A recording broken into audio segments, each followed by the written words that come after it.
Because if you just look at the table, sir, puro minus eh. Pwedeng sabihin na medyo merong ilang sumusuporta sa dating Senador Bongbong Marcos na nag-iiba ang kanilang isip.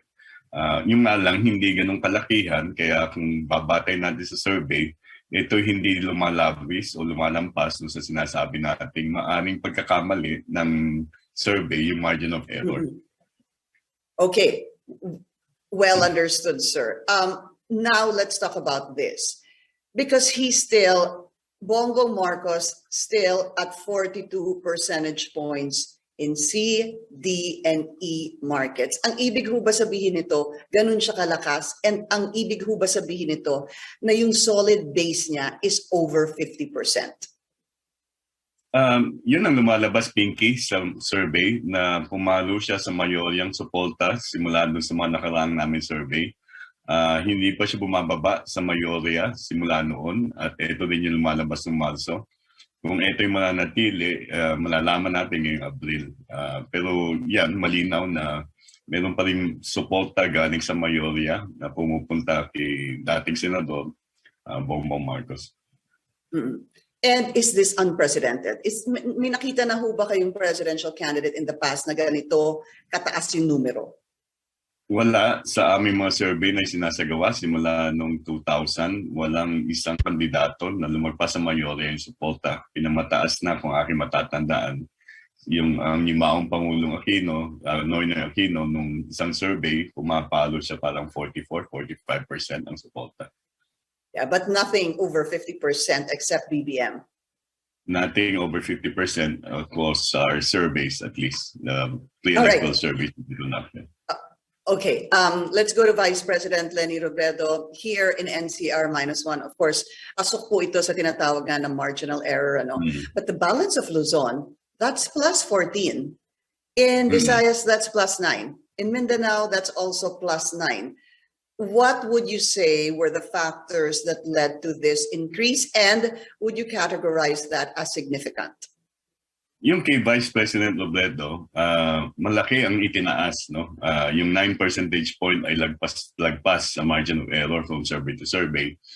So masasabi natin na talagang makabuluhan yung paglaki ng suporta sa panig ni Vice Presidente Leni Robredo. Yung balance of Luzon, malaki rin yan. That's beyond the margin of error from 16 to 30. At makikita doon sa aming pinost sa aming website, makikita na malaki ang itinaas rin sa ilang lugar na malaki ang boto. Marami ang botante ang ibig sabihin. Yung Region 4A, for example, which constitutes about 14% of the voting population. The Vice President is statistically tied with Bongbong Marcos in that particular region. So doon talaga medyo umalangkada yung kanyang suporta sa Region 4A na maaaring magpaliwanag kung bakit yung balance of Luzon, hindi lang Region 4A, maging Region 5, which is the Bicol region, which is her home region, generating more or less 9 out of 10 voters are supporting her there. So it's solidifying the support, at least in the region that she comes from. Sa Visayas, malakas pa rin si Vice Presidente Robredo sa Western Visayas.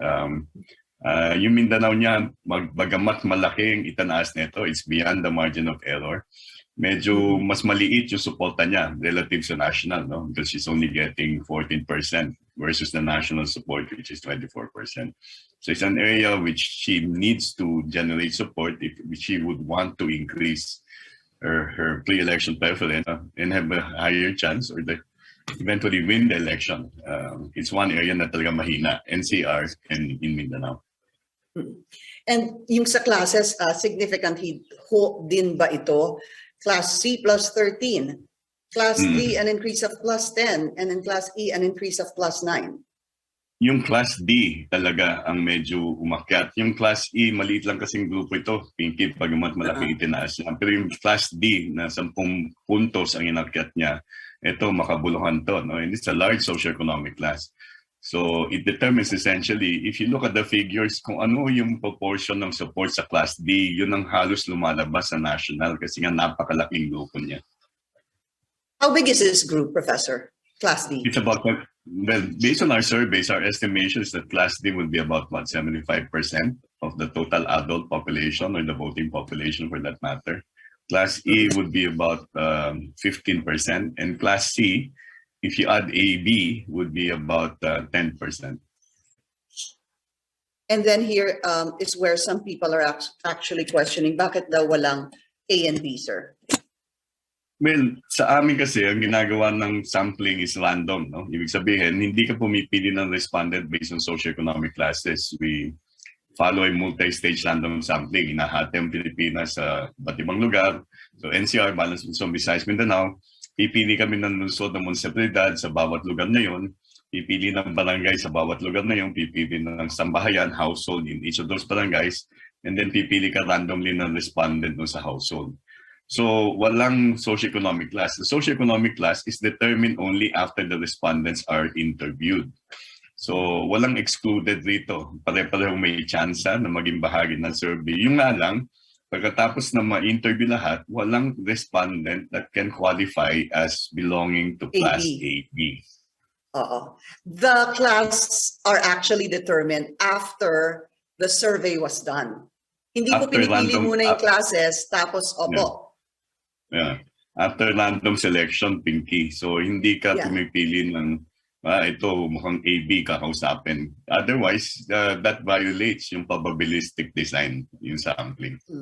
Yun po kasi. Okay, so but is it also possible that there is no AB? And I understand the process now, sir, because it's also a very small number. So the probability of getting other classes would be higher because, as you mentioned, sa C, that's about 10%. D is about 75%, and then E is 15%. That's possible. It's a small class. Maliit yung chance nila mapasama sa survey. And even as small as they are, there are places where AB will decide that we basically cannot in any way enter gated subdivisions, condominiums, where you have high security. Hindi ka man pwede pumasok doon eh. So, or when you touch base with them, some of them may even refuse to be interviewed. But the thing that we have to secure is that ang pagpili ng respondent, ng sasagot, ay random. At hindi yan batay kung anong socioeconomic class ka. Got it, sir.